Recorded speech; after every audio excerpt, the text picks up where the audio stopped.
అందరికీ నమస్కారం. యూపీఎస్సీ స్వయం కృషికి స్వాగతం. ఈ రోజు మనం భారతదేశ ఉక్కు మనిషి సర్దార్ వల్లభాయ్ పటేల్ గురించి యూపీఎస్సీ దృక్కోణంగా తెలుసుకుందాం. ఈ వీడియో చేయడానికి మేము పెట్టిన ఎఫర్ట్స్ కనుక మీకు నచ్చినట్టయితే ఈ వీడియోని లైక్ చేయండి, షేర్ చేయండి మరియు ఈ ఛానల్ సబ్స్క్రైబ్ చేసుకోండి. Thank you. ఇక వివరాల్లోకి వెళ్తే,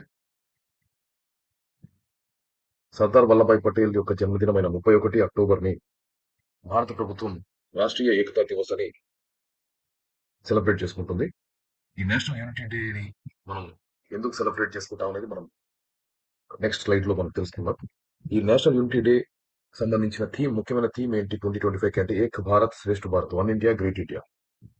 the national unity day of 2025 marks 150th birth anniversary of Sardar Vallabhbhai Patel. So ఇది మనకు యూపీఎస్సీ పాయింట్ ఆఫ్ వ్యూలో ఇంపార్టెంట్ కావచ్చు. 150th బర్త్ యానివర్సరీకి సంబంధించిన నేషనల్ యూనిటీ డే లో థీమ్ ఏంటి? Ek Bharat Shreshtha Bharat. The day fosters the spirit of unity and strength amongst Indian citizens. Statue of unity గురించి కూడా మనం కొన్ని పాయింట్స్ తెలుసుకోవాలి. The statue కమమరేట్స్ the Sardar Vallabhbhai Patel, the iron man of India, located on Sadhu Bhet Island on Narmada River near Kewadia in Gujarat.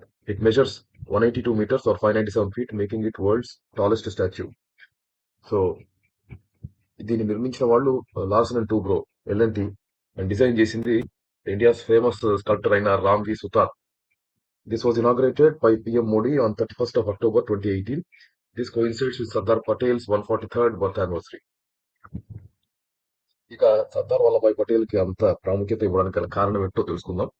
ముందుగా అతని జన్మదినాన్ని మనం October 31st అని ముందుగానే డిస్కస్ చేశాం. దానికి సంబంధించిన డీటెయిల్స్ లోకి వెళ్తే, October 31st 1875 నదియాడ్ గుజరాత్ లో జవేరాబాయ్ పటేల్ అండ్ లబ్డా పటేల్ కి సర్దార్ వల్లభాయ్ పటేల్ జన్మించడం జరిగింది. సో ఈయన వైష్ణవిజం ట్రెడిషన్ ఫాలో అయ్యారు.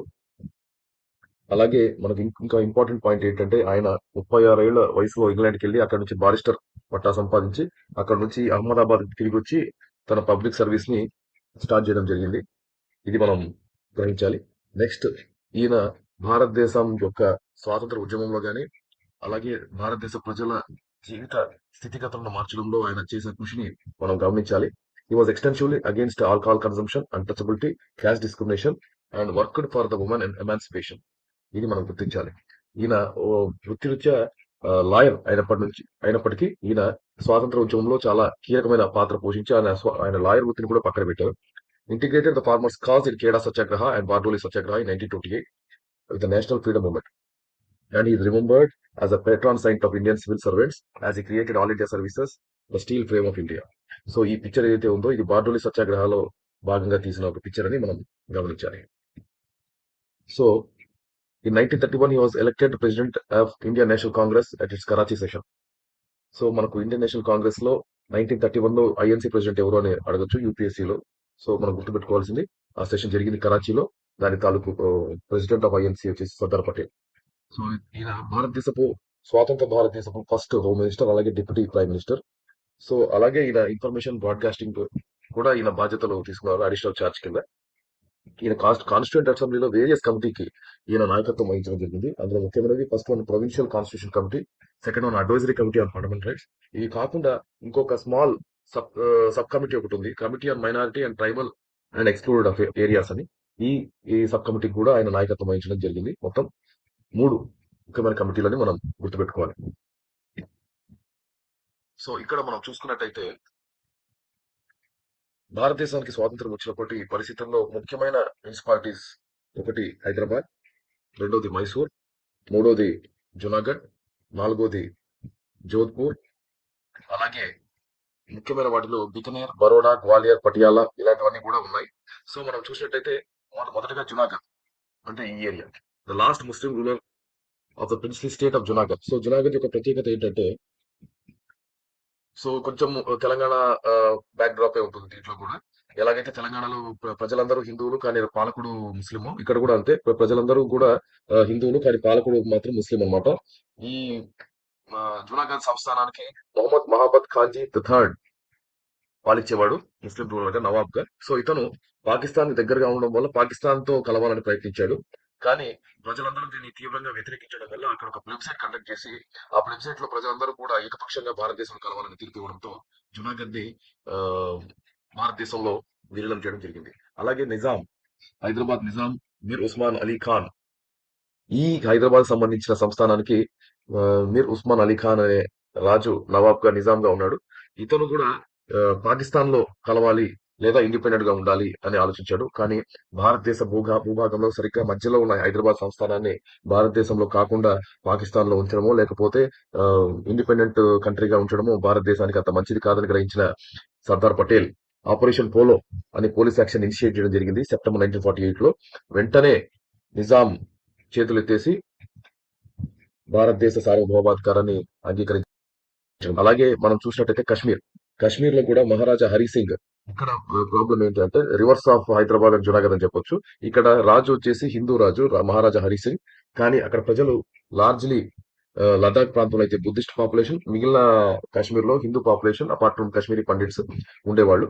సో వీళ్ళు మహారాజా హరి సింగ్ ఇనిషియల్లీ భారతదేశంలో కానీ అలాగే పాకిస్తాన్ లో కానీ దేంట్లో కూడా జాయిన్ అవ్వకుండా ఇండిపెండెంట్ గా ఉందాం అనుకున్నాడు. కానీ ఎప్పుడైతే Pakistani tribes men Pakistan army support తో పాకిస్తానీ లోకల్ ట్రైబ్స్ మెన్ ఎప్పుడైతే కాశ్మీర్ ని ఇన్వైట్ చేయడం మొదలు పెట్టారో అప్పుడు మహారాజా హరి సింగ్ పండిట్ జవహర్లాల్ నెహ్రూ యొక్క సాయం కోరడం జరిగింది.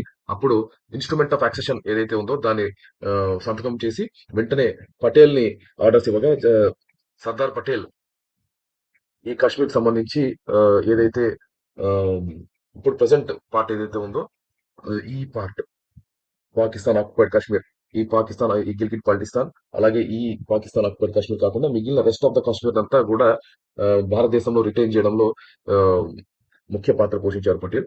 సో ఈ గిల్గిట్ బాల్టిస్తాన్ అండ్ పాక్ ఆక్యుపైడ్ కాశ్మీర్ కాకుండా మిగిలిన రెస్ట్ ఆఫ్ ద కాశ్మీర్ మన భారతదేశానికి మిగిలింది అంటే దానికి కారణం సర్దార్ పటేల్ అని మనం చెప్పవచ్చు. ఇకపోతే బికనీర్, బరోడా, గ్వాలియర్, పటియాలా లాంటి అదర్ బికనీర్, బరోడా, గ్వాలియర్, పటియాలా లాంటి ప్రిన్సిపాలిటీస్ ని కూడా భారతదేశంలో ఇంటిగ్రేట్ చేయడంలో పటేల్ ముఖ్యమైన పాత్ర పోషించారు. అలాగే భోపాల్, ట్రావెన్కోర్ ఇవి కూడా ఇనిషియల్ గా హెసిటేట్ చేశాయి. కానీ వాటిని కూడా మనం ఇండియన్ యూనియన్ లో జాయిన్ అవ్వడానికి పటేల్ పర్సువేట్ చేయడం జరిగింది.